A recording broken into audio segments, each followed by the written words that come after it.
Hey folks, and welcome to Skeptic Voices, the brainstorm production that spends more time on getting to know the people in our community and less time on the issues. As skeptics, we spend more of our time learning, debating, and educating than we do on other pursuits, but we're all still people with families, jobs, home lives, and other things we value. I want to spend a little bit of time each month with one of my favorite members of the community and get to know them on a more personal level, instead of just debating ideas. I'll interview a different person each month and hopefully learn something about them that I didn't know before. This month's interview was with Trav Mamone, host of the By Any Means podcast and co-host of the By Skeptical podcast. I really appreciate their willingness to be my first guinea pig for this endeavor, and I think that this will be a good chance for people to get to know them. So here it is, my interview with Trav Mamone. Put our dreams through the shredder, let's toast, 'cause things got better. I guess to start off, what would you just, if you were starting a new friendship, what would be something you would tell somebody about yourself? Well, I am a genderqueer, bisexual, atheist, and podcaster, and I have two shows, By Any Means, spelled B-I, that is a weekly show, and then every other week I do the By Skeptical podcast with Morgan Stringer. And By Any Means is like more of an interview-based show, where By Skeptical is more of like a news commentary show. Oh, okay. What got you started in doing podcasting, say? Well, it's kind of an interesting story. I actually started about 7 years ago. I was a progressive Christian at the time, and I had the idea to do an interview-based show where I talk to other progressive, sort of emergent Christians about, what they do and who they are. Like, I interviewed Brian McLaren and Rachel Held Evans and Nadia Bowles-Weber. And then about a couple months later, a friend of mine that I've met through, Christian podcasting, Thomas from the Something Beautiful podcast, emailed me and asked me if I wanted to be a co-host on the show. And so I said, yeah, sure. And so I was with Something Beautiful, which was sort of an interview-based show where we talked to different guests. Some of them well-known, some of them just regular people, almost kind of like a progressive Christian version of Everyone's Agnostic, if you think of it that way. Okay. Right, yeah. And then around 2012, 2013, I kind of decided just hang up my headphones and just leave it because I was starting to get burned out. Cut to 2015. Yeah, 2015.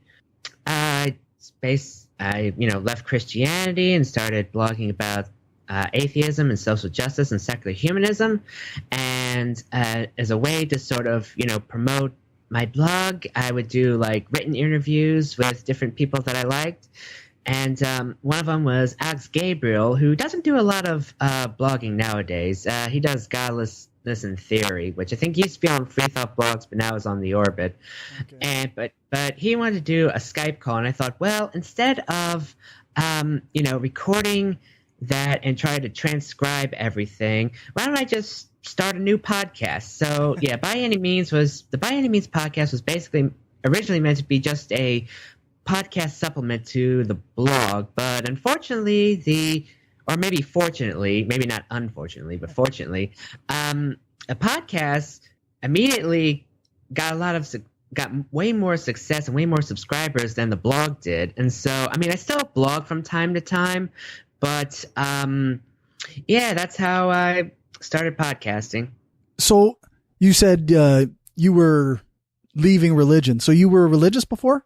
Mm-hmm. Yeah. I wasn't raised Christian. I was sort of raised as a what I like to call a wedding and funeral Christian. The only time my folks went to churches was someone either got married or buried. But I knew like the basic Bible stories. It wasn't until late high school, when I was 17, I became a Christian. I struggled a lot with depression, anxiety, and I was basically looking for literally anything to, cope with it, and so I discovered Christianity and became born again. And I was never really a good like fundamentalist Christian. I always had this Right. weird cognitive dissonance, like, okay, the Bible doesn't mention anything but dinosaurs, but there's definitely enough proof that dinosaurs existed. Well, maybe that part shouldn't be taken too literally, but things started to change around, I don't know, the late 2000s, around 2009, 2010. I was in a relationship with a woman whose family came from a very conservative Calvinist denomination. Okay. And we were together for about 6 years, but I was only happy for 3 of them. And so that was going on. Me trying to feel pressure to be like, the man that they wanted me to be. Right. And also I started getting more involved with the Emergent Church, which is sort of like a progressive Christian movement, and started reading a lot of books by Brian McLaren and Rob Bell, and I realized I started like questioning different things, like, okay, so the Garden of Eden story probably didn't really happen, that was just metaphor. Noah's Ark, that was just metaphor. Maybe even virgin birth, maybe that didn't really happen. So slowly I started chipping away at my faith. Finally got out of that horrible relationship around 2012, and by then I was pretty much a full-blown liberal Christian. Oh, okay. But even then, I started questioning things. As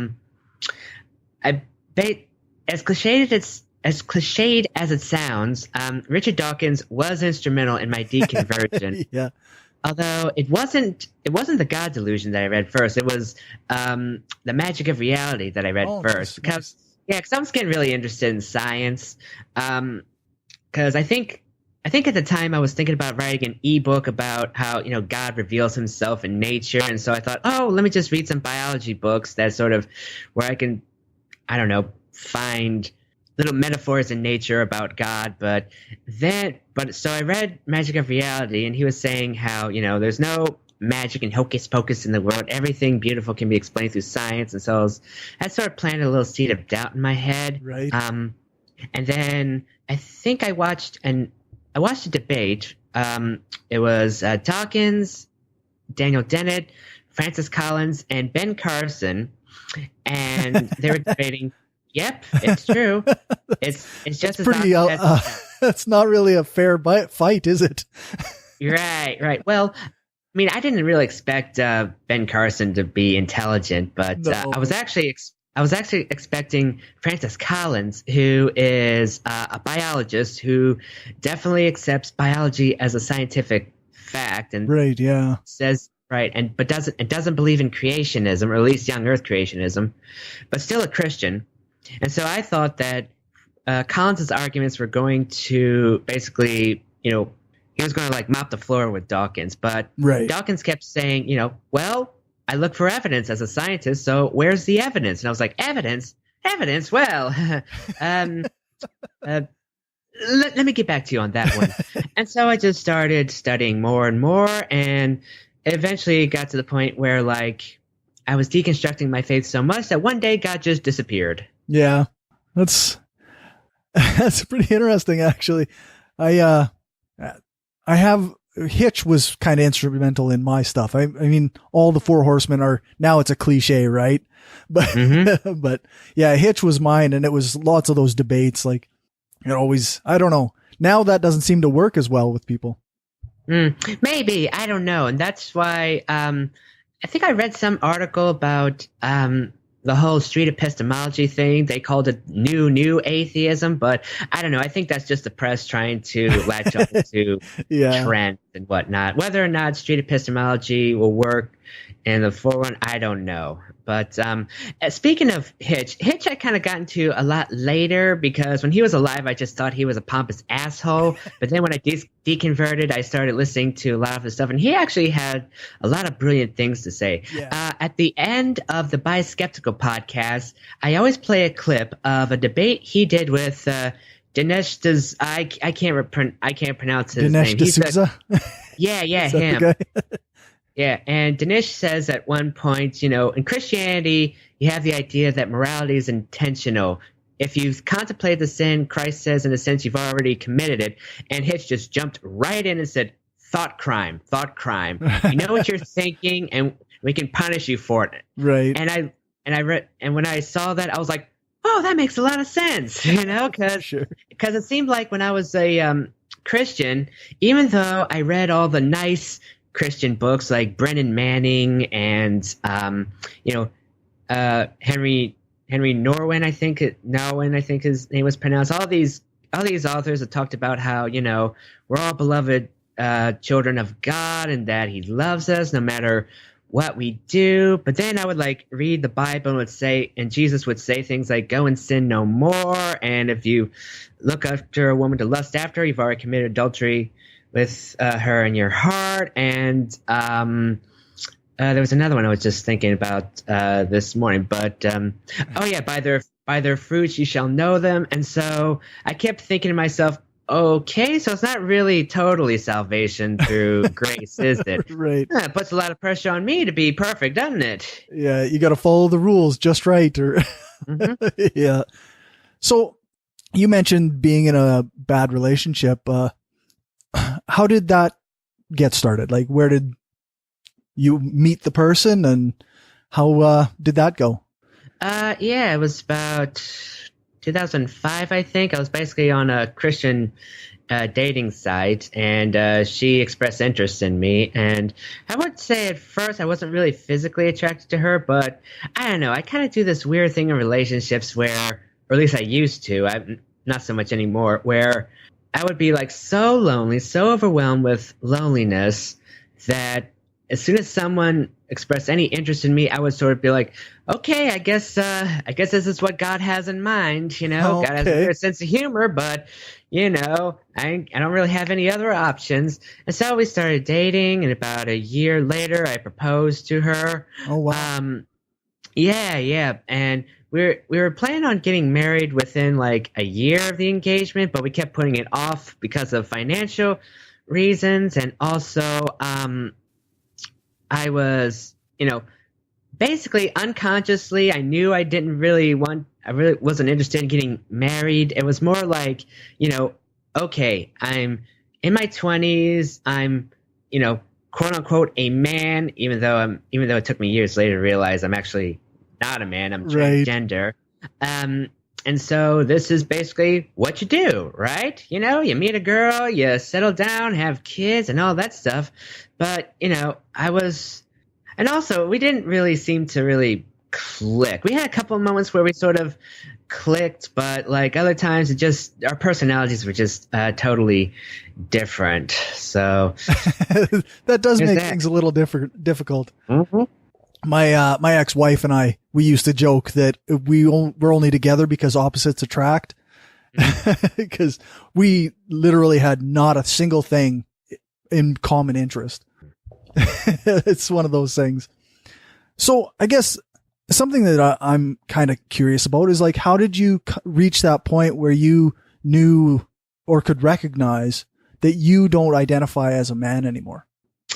Oh, interesting story. As cliched as it sounds, I always knew I was different. That, I always like to tell people that masculinity always felt like a pair of shoes that didn't fit quite right. Right. I like to use this metaphor. I used to have a pair of Adidas sneakers, and I don't know if it's all Adidas sneakers or this particular one, but the arches had very high arches, and I'm terribly flat-footed. Okay. So they were super uncomfortable.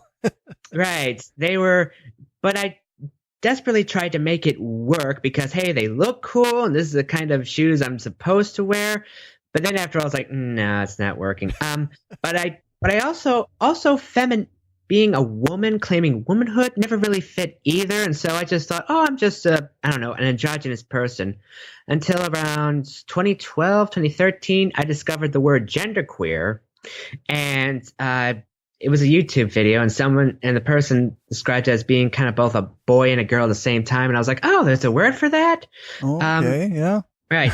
And so that started this process of sort of discovering my gender identity because I don't know. I'm the kind of person who, if something makes sense in that particular moment, I jump in head first without actually exploring it.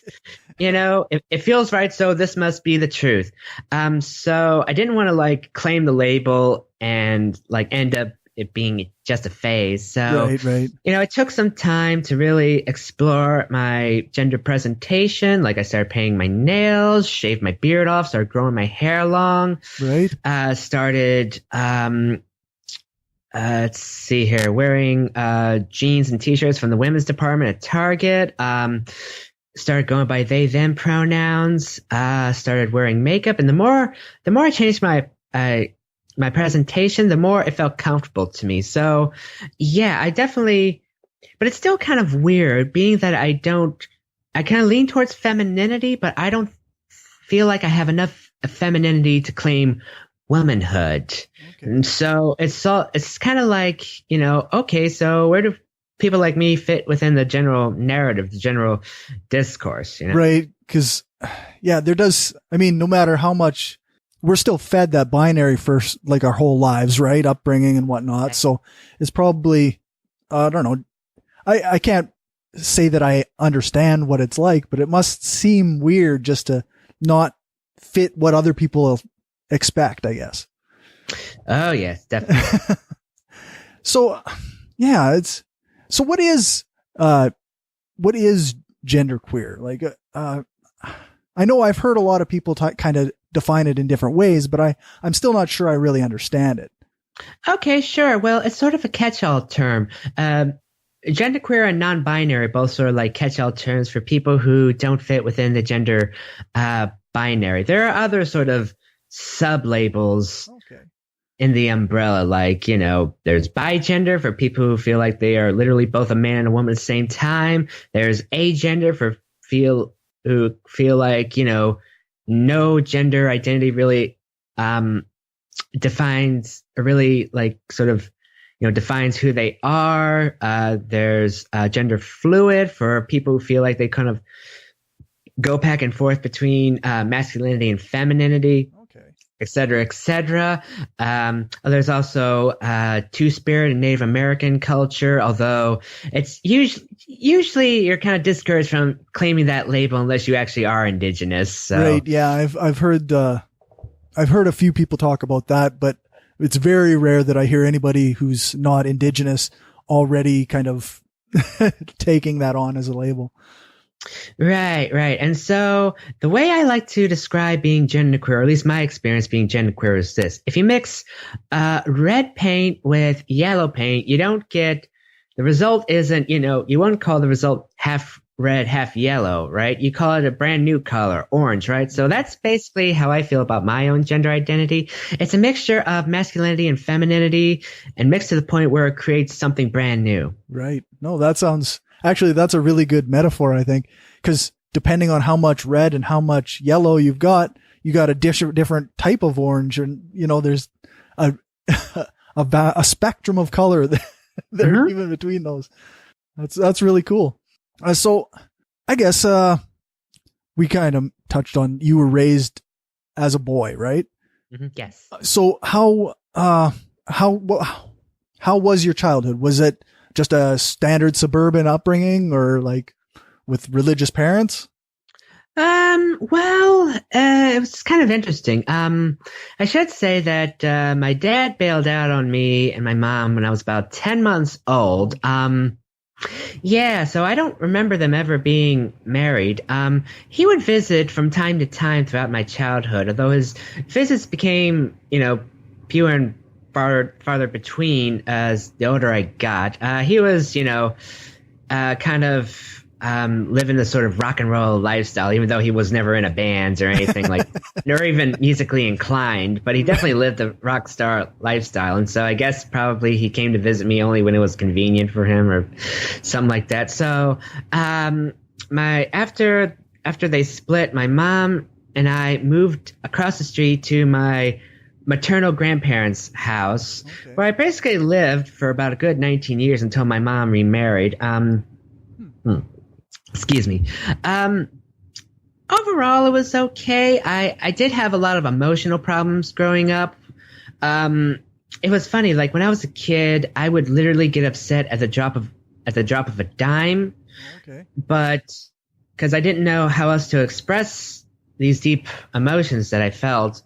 And then the older I got, I did the extreme opposite and basically internalized everything to the point where, like, I would suddenly, totally break down, have like a nervous breakdown. I'm still trying to work on how to deal with my emotions in a healthy way. I was bullied a lot in school. I think that probably is also stuff that I'm still working out on. Right. How old are you? You're actually not going to believe this, but despite my, face that never ages, I'm actually 34. I was born in 1983. Oh, geez. Yeah. No, I wouldn't have thought that. I was sure you were in your maybe mid to late 20s, but no, that's 34 is actually still pretty young. Like I'm 40, so okay. Gotcha. But you can have a lot of life experience in 34 years. Oh yeah, definitely. I think so. I think that's pretty much it as far as my childhood goes. It's a lot of ups, a lot of downs. That kind of thing. So you were raised by your grandparents a little bit, or like in conjunction with your mother? Yeah, basically. That's cool. And you still get along with all of them now? Well, both of my grandparents are dead. Oh, sorry about that. That's fine. Yeah, we always got along. Although I will say this, my grandmother did have a lot of mental issues, which she didn't really get checked for because she grew up in the time period where you just didn't talk about that stuff. Right. And so she would also get quite upset and quite angry a lot. Never lashed out at me, fortunately. In fact, but actually didn't find out until much later in life that she was actually abusive to my mom and her siblings. Oh. You're right. And so, I mean, I think eventually they sort of made up and stuff, but that's tough though. Like that's hard to I don't know, make up or like be cool with somebody who abused you essentially. It's weird.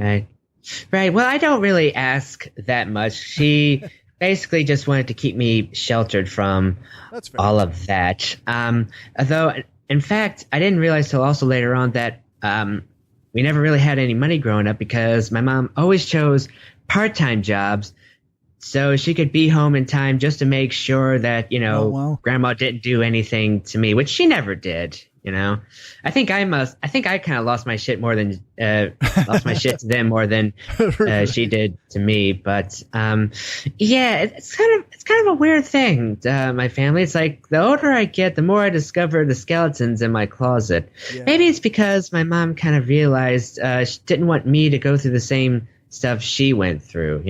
Yeah, and I mean, it's probably not cool to like project or like put the weight of some of this stuff that you've dealt with on your kids, right? So yeah, like maybe someday, I mean, my upbringing was pretty good, but my kids will eventually learn about some of the stuff that happened in my life. Probably not yet. Okay, cool. But, yeah, so how are you doing now? You talk to your mom, you don't live with her? Well, actually, I live in a studio apartment that my mom and stepdad have made out of their house. And so I'm kind of independent and kind of not at the same time. Yeah, I have my own, refrigerator and stove and sink and bathroom and all that stuff. So I'm mostly independent. That's cool. So you were an adult when your mom married? Mm-hmm. Yeah. Around 19. I think they started dating right around my senior year of high school, and I think he also might have proposed to her during that time as well. And I get along with him great. Yeah, he's definitely a cool guy. No, right on. I can appreciate the step family dynamic. It's sometimes weird, but sometimes it's really cool. Like I've got a pretty cool stepmom myself. So so what do you do now? You write a lot. Is that your job? Pretty much, although I'm kind of looking for number one, more writing gigs, and number two, actually in the process of starting my own LGBTQ consulting firm. Oh, neat. Yeah. It's basically, the idea is that I would talk to different HR firms and medical officials and other organizations and businesses around my area to educate them about LGBT issues, because in 2017 we've come a long way since Stonewall, but there's still job discrimination.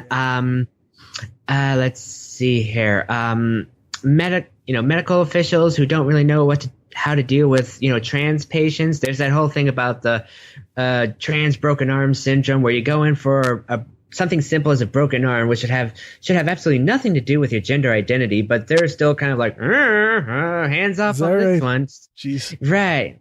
Yeah. And so I thought, okay, well, I think I'm a fairly good speaker. I mean, a lot of people say that I explain complex issues in a way that they understand. So why not, use this as a business? It's just, I literally just wrote the business plan yesterday, and so I'll be meeting with, I'll be meeting with a couple of advisors to help me, get it off the ground. That's cool, though. That sounds like a really valuable idea. Mm-hmm. So, I guess, do you make a living writing, or is that something that you have? Do you struggle with that? Oh yeah, absolutely. Because it's, I don't know, it's freelance writing is a weird thing, because I did have a steady freelance writing job writing science articles for Paste magazine, but the number one, their payroll department is pretty much, I don't know, had some sort of nuclear meltdown, and so getting paid by them has been impossible. I've only been paid for half the articles I've written for them so far. And number two, I guess they're having more financial issues because the science section of Paste magazine recently folded. Oh no! And so basically, you kind of have to pitch every single idea. You have to every single outlet you can find and hope that somebody picks it up. And I've had some luck. I'm starting to write more for ravishly.com. The problem is that there's a lot of times where, it's okay, I have to write something, but it's sort of oh, gee, I don't really know what I want to write about. Right. So that's a constant thing. It's there's some weeks where I have absolutely no ideas, and some weeks where I have a million ideas and I don't really know who I should pitch them to. Which do you pick, and where do you send them? And right. Did you go to university? Yeah, I did. I actually went to college twice. The first time was right after I graduated high school. I went to a community college and actually majored in graphic design, although it wasn't until after I graduated and tried to start working in graphic design, sign-making businesses, that I realized it really wasn't for me. Plus, I'm kind of crappy at I'm actually pretty crappy at Photoshop, It's is that right? Yeah, my graphic design skills are basically badly photoshopped, cheap paperback book, self-published book level, Ever seen any of those? It's atrocious. That's pretty much my Is that right? So not something that you're passionate about because it wasn't your skill set wasn't up to par, eh? Yeah, pretty much. But then about 5 years ago, or maybe more, maybe 7, I decided to go back to college because at the time I was working at a public library, and I thought, well, I've been here for a pretty long time, so I might as well just make this my career. But you needed a bachelor's degree in order to go from a circulation desk where you're basically just checking patrons' books out to them to, being at least a library associate where you can, work on the reference desk. And so I decided to go back and start taking online classes to get my bachelor's degree, which I finally got earlier this year. Is that right? Yeah, definitely. So, definitely. No, so what was your what did you finally get your bachelor's in? English. Okay. No, that's it takes a lot of commitment. I myself managed to I guess you could say I flunked out of university in my second year. So I admire people who actually go through it. So what do you do when you're not being an activist? Well, that's the problem. I think I kind of need more hobbies because I pretty much literally just sit in front of the computer all day, either trying to think of something to write, writing something, working on the podcasts, and that's pretty much it. I like to play video games on occasion. I'm not really like a huge gamer. I basically have like a Nintendo 3DS, and most of the games I like are like, either old school NES games or like, the Zelda series. I haven't played Wind Walker yet because I can't afford a a Switch. Maybe I'll get it for Christmas or something. Right. Yeah. What system do you have? A Nintendo 3DS. Nice. Yeah, like I've got a PlayStation 2 and a PlayStation 3. I can't, spare them. My son really wants a new one, a PlayStation 4, but I can't justify spending $400 on a new machine. Yeah. But so you watch TV, you listen to music. What do you? Oh yeah, absolutely. My current favorite show is Rick and Morty. Yeah. yeah. I got basically what happened is so many of my friends kept making Rick and Morty references that by the time Pickle Rick came out and everybody was talking about it, I was like, okay, I gotta check out what this thing is about. Yeah. So yeah, I just started season 3, the current season, and I'm basically Rick Sanchez in a way, I've become like this drunken, nihilistic, crabby pants, except that I'm not a mad scientist genius, but everything else I can totally relate to. I'm also a huge fan of Sense8. Oh yeah. That's such a good show.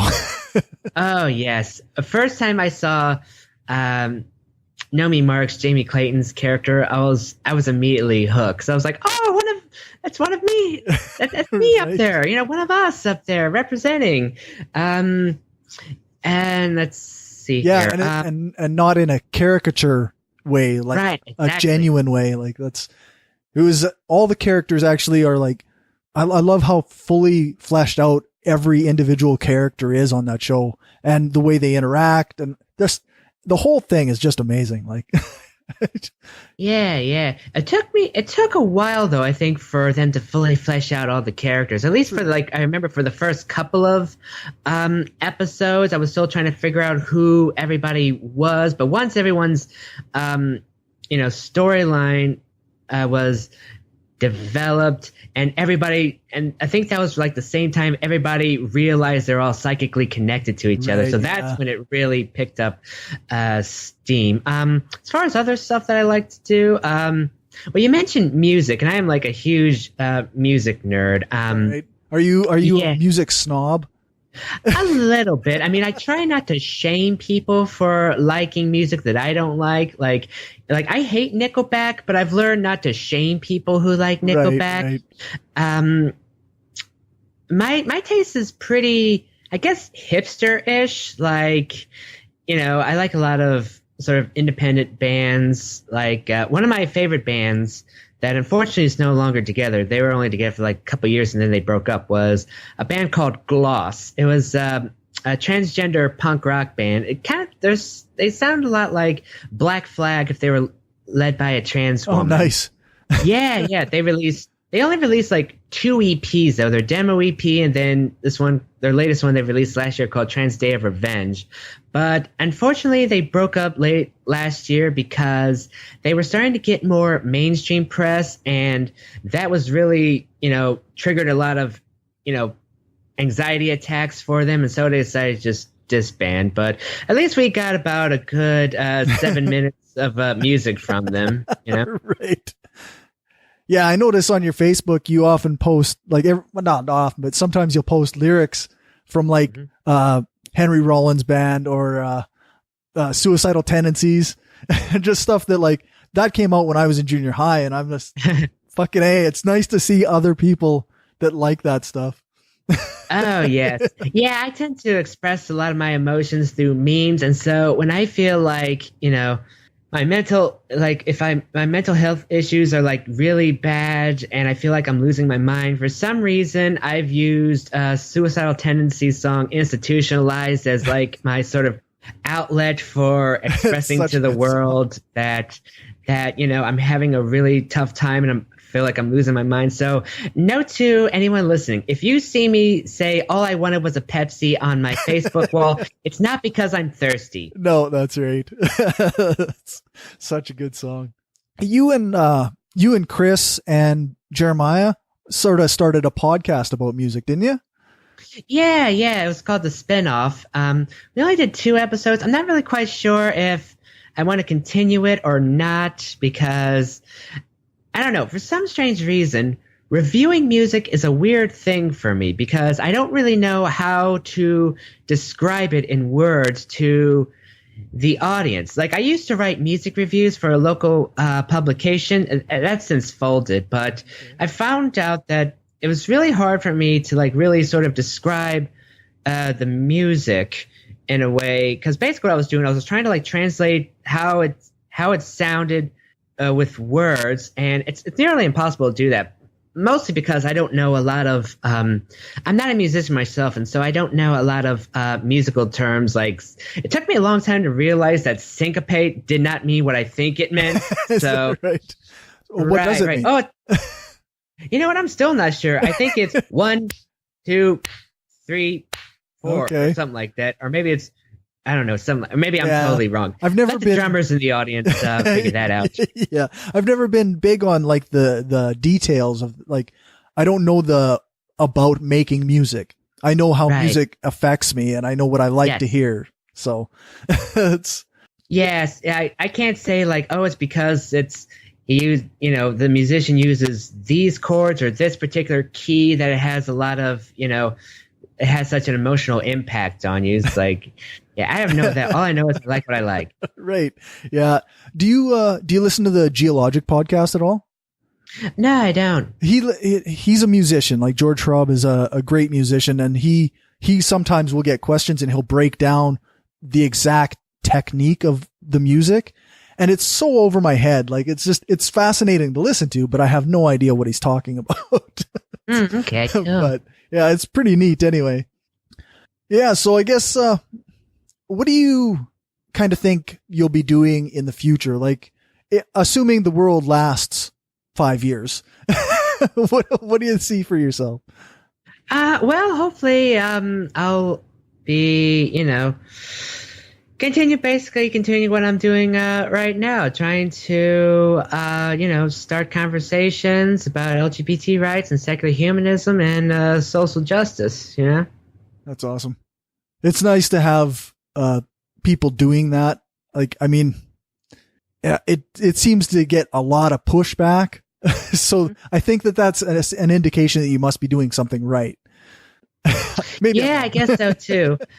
Well, I guess it depends. Like, I heard I'm only making like, I don't know, $30 an episode on Patreon. So in terms of financial success, I'm not really doing so well. Right. But as far as like, the hardcore fans who love what I'm doing, and like if I explain it in a way that they understand, they share it all over Facebook. It's like, okay, so guess I got that going for me. Yep, maybe I should start shitting on transgender people, and then I'll get make a bunch of money on Patreon. Just play up the white victim roll. Yeah. They love that stuff. That's where the money is. Mm-hmm. Yeah, so I guess, anything you want to talk about? Well, actually, that's about it. I think we had a pretty good conversation, Yeah, no, it was pretty cool. This is probably where I'd say, oh, I gotta go pick up the kids if we were having coffee. Right. Yeah. No, it was a good talk. I really appreciate you being the first guinea pig for this kind of project. Like I said at the start, like we really spend so much time talking about issues that I don't know if I know that much about the people that I consider friends, right? So right, yeah. It's kind of different. So I figured I'd try this and see how it goes. Yeah, I think it went well. No, right on. Well, thanks a lot, Trav. I'll see how the editing process goes, but this should be out pretty quick. Like, okay, I cool. plan on putting one of these out every month if I'm happy cool. with them. So, Right.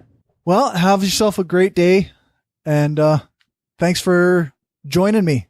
Sorry it was so late. No, that's fine. Awesome. Have a good day. Thank you. You too. And everything could change like that, and all these years go by so fast. All right, so that's all. Thanks for listening. I hope you enjoyed this episode of Skeptic Voices, the podcast about getting to know the people in our community. You can find more from Trav at freethoughtblogs.com/byanymeans, or go to Spreaker.com and just enter By Any Means or the By Skeptical podcast into the search bar.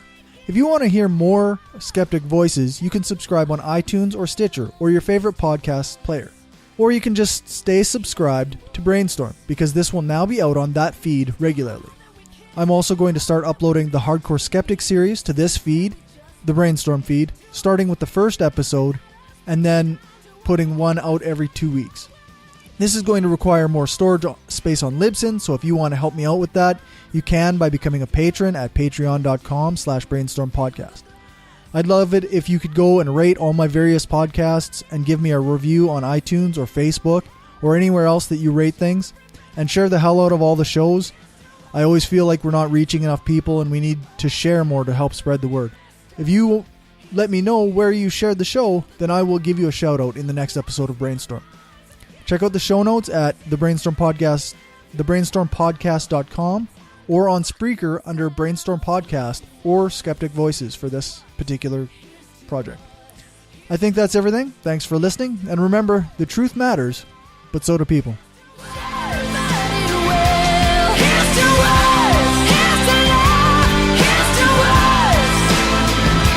Here's to us.